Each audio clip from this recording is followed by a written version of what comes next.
கதிரியக்க ஐசோடோப். இந்த கதிரியக்க ஐசோடோப் மூலியமா ஹியூமன் வந்து என்ன அஃபெக்ட் ஆகுறான், எந்த கதிரியக்க ஐசோடோப் மூலியமா என்ன வாயு வெளியாகி நம்ம ஹியூமன்ஸ் வந்து அஃபெக்ட் ஆகுறோம் அப்படிங்கிறத நம்ம இந்த வீடியோவில் பார்க்க போகிறோம்.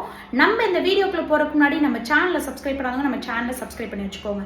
கதிரியக்க ஐசோடோப் அப்படிங்கும்போது இந்த பூமியில் இருக்கக்கூடிய யுரேனியம் அப்படின்னு சொல்லுவாங்கல்ல, அந்த யுரேனியம் என்ன பண்ணுது அப்படின்னா சிதைவடைந்து மனிதர்களுக்கு வந்து தீங்கு விளைவிக்கக்கூடிய ரேடான் வாயு வந்து வெளிப்படுத்துறதுனால மனிதனுக்கு வந்து என்ன ஆகுது அப்படின்னா நுரையீரல்ல வந்து புற்றுநோயை ஏற்படுத்தக்கூடிய எல்லா தன்மையுமே வந்து என்ன பண்ணுது அப்படின்னா இந்த ரேடான் வாயு மூலியமா யுரேனியம் சிதைவடைந்து மனிதர்களுக்கு வந்து பாதிப்பை ஏற்படுத்துது.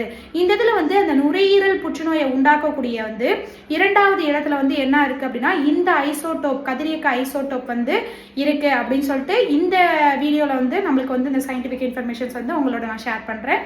இது மாதிரி தொடர்ந்து வந்து நம்மளோட சேனல் வந்து சப்போர்ட் பண்ணி தொடர்ந்து வந்து சப்ஸ்கிரைப் பண்ணுங்கள். தேங்க்யூ.